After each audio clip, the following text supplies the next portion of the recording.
Madame, Monsieur, ravi de vous retrouver pour ce nouveau rendez-vous de l'information. Le jeudi 16 janvier dernier, Monsieur Ibrahim Cissé Bakongo, ministre-gouverneur du district d'Abidjan, a donné une conférence de presse bilan. À cette occasion, il s'est prononcé sur ses actions de restauration de l'ordre urbain, de préservation des vies humaines et de sécurité des populations. Et puis, nous verrons comment la solennité de l'Épiphanie du Seigneur a été célébrée le dimanche 5 janvier dernier à la paroisse Sainte-Thérèse de l'Enfant Jésus et à la quasi-paroisse Saint-Martin de Wongolo-Dougou, appartenant au diocèse de Katiola. Un an après sa prise de fonction, le ministre-gouverneur du district d'Abidjan, M. Ibrahim Cissé Bakongo, a tenu à dresser un bilan des actions qu'il a menées. C'était dans la matinée du jeudi 16 janvier dernier, au cours d'une conférence de presse à déjeuner qui s'est tenue à l'hôtel du district au Plateau. Un reportage de Frédéric Monet commenté par Morel Poti.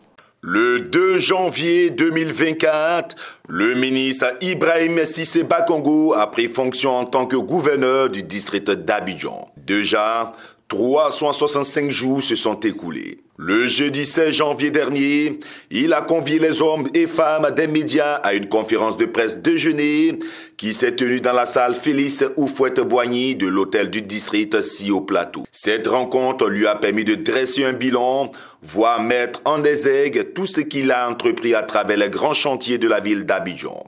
Concernant les questions délicates de déguerpissement et de destruction d'habitations et de commerce, le gouverneur a fait des précisions sur les initiatives de relogement. Une cellule a été mise en place qui comporte les ministères techniques concernés par nos activités, mais également le district et la primature. J'ai ici dans cette salle le premier responsable de cette cellule. Cette cellule travaille sur le relogement de 15 000 foyers. C'est à Andonkwa 1 et à Anani. L'objectif que nous recherchons, c'est de loger ces personnes à l'horizon de mars 2025, c'est-à-dire donc dans 2 mois, 3 mois maximum. Donc nous sommes à pied d'œuvre, nous travaillons très dur de sorte à ce que ce délai-là puisse être respecté. Il a déploré le manque de communication, d'empathie et d'humanisme qui lui ont été reprochés dans la mise en œuvre de ces actions, tout en rappelant qu'elles ont fait l'objet de sensibilisation et que des préavis ont été accordés. M. Bakongo a relevé que toutes ces actions sont guidées par la préservation des vies humaines et la sécurité des populations, en insistant sur sa préférence pour la vie. Les laisser mourir, ou bien les voir à la belle étoile, 2, 3, 4 jours, mais le cœur vraiment qui saigne. Moi, je préfère la deuxième solution. C'est pourquoi j'ai dit, je préfère la vie à la mort. Oui, on ne peut pas accepter ça, ce n'est pas possible. On ne peut pas accepter. Humainement, on ne peut pas accepter. Bon, de façon responsable, on ne peut pas accepter de voir des gens qui sont en danger de mort et puis tourner le dos, tourner le talon, faire comme si on n'a pas vu. Outre ces activités, il a également fait un point d'honneur sur l'exécution de plusieurs travaux d'utilité publique pour le bonheur des populations ivoiriennes en collaboration avec plusieurs partenaires, notamment par la rénovation des façades des bâtiments et la définition de hauteur uniforme pour les nouveaux bâtiments. Le ministre-gouverneur Ibrahim Cissé Bakongo a fait savoir que pour 2025, la priorité sera donnée au phénomène du désordre dans le secteur du transport, ainsi qu'à la gestion des ordures ménagères et à l'aménagement des espaces publics. En dépit de toutes les critiques, il s'est réjoui des retours satisfaisants qu'il reçoit et qui sont sans aucun doute une source de motivation pour continuer sur la même lignée en vue d'un futur agréable. Un désir de plaire qui m'obsède tous les jours et que j'aimerais atteindre à la fin de ma mission. J'aimerais qu'on puisse me dire à la fin de ma mission, c'est dur. Mais il a essayé. C'est compliqué.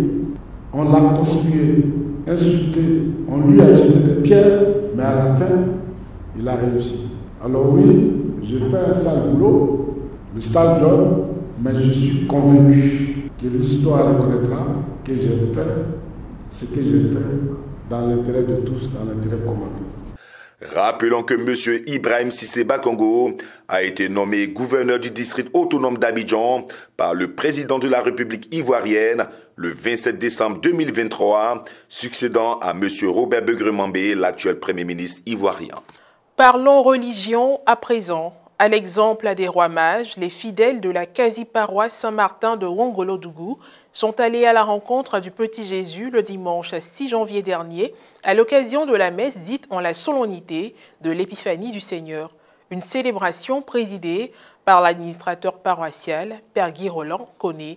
Un reportage de Serge Alain Thiémon, correspondant diocésain de Katiola, commenté par Guy Roche Yao. Le dimanche 5 janvier 2025 était le premier dimanche de l'année civile. C'est ce jour que la solennité de l'Épiphanie du Seigneur a été célébrée dans l'Église catholique. Les fidèles chrétiens de la quasi-paroisse Saint-Martin de Wongolodougou, dans le diocèse de Katiola, ne sont pas restés en marge de cette célébration liturgique. À cette occasion, le Père Guy Roland Koné, administrateur de la quasi-paroisse, a révélé le sens de l'Épiphanie du Seigneur pour les hommes. Nous sommes réunis pour célébrer l'Épiphanie. L'Épiphanie qui signifie manifester. Dieu qui se manifeste à nous.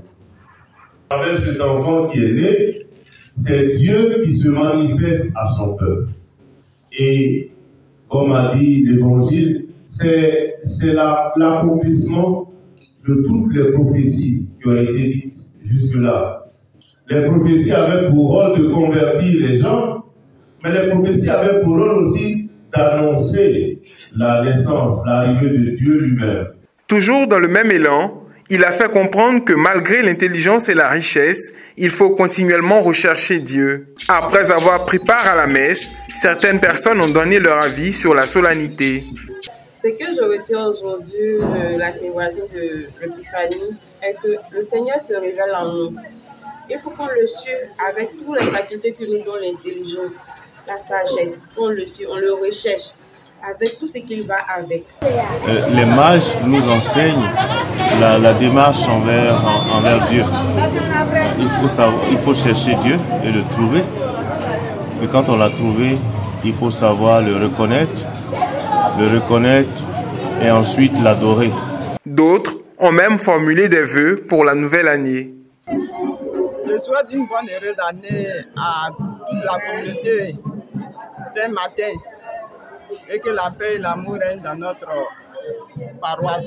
Toujours dans le diocèse de Katiola, à Wongolodougou, cette fois-ci du côté de la paroisse Sainte-Thérèse de l'Enfant Jésus, la solennité de l'Épiphanie du Seigneur a également été célébrée le dimanche 5 janvier dernier. La messe a été officiée par le Père Bernard Napao, curé de la dite paroisse.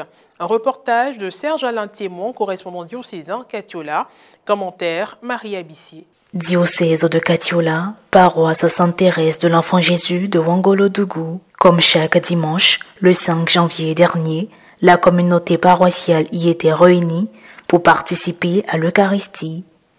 Ce jour, où Mère Église célébrait la solennité de l'Épiphanie du Seigneur, le Père Bernard Napao, curé de cette paroisse, a axé sa prédication autour de cette célébration. Ce grand mystère d'amour de Dieu le Père pour les hommes a été une joie totale pour ceux qui l'ont accueilli. Une joie totale pour ceux qui ont accueilli d'abord les parents de Jésus lui-même. Les rois ont offert de l'or, de l'encens et de la myrrhe. Donc à chaque fête d'épiphanie, il faut l'encens dans l'église. Il a exhorté les paroissiens à se laisser guider par l'Esprit Saint qui avait précédé les mages dans leur recherche de l'enfant Dieu et leur a demandé de demeurer dociles à Dieu. Par ailleurs, le Père curé a salué tous les efforts des fidèles pour la quête de l'autonomie paroissiale et diocésaine. Quelques propos recueillis au terme de la messe. Aujourd'hui, nous sortons nos vœux les meilleurs pour que ces enfants puissent grandir en sagesse, surtout en amour, que l'amour du Christ reste dans leur cœur et qu'ils soient des enfants de Dieu, surtout les enfants obéissants. Après cette grande solennité de l'Épiphanie du Seigneur, je retiens que c'est l'amour infini de notre Dieu qui se manifeste à travers son Fils Jésus qui nous est donné afin que nous ayons le salut tant attendu. Depuis l'année 2025, il faut dire merci à Dieu. Merci à Dieu pour que l'année soit agréable, pour que l'année soit une année de prospérité, une année de santé et une année surtout de joie. Fin de cette édition d'information. Merci de l'avoir suivi, que je veille sur nous. À très bientôt.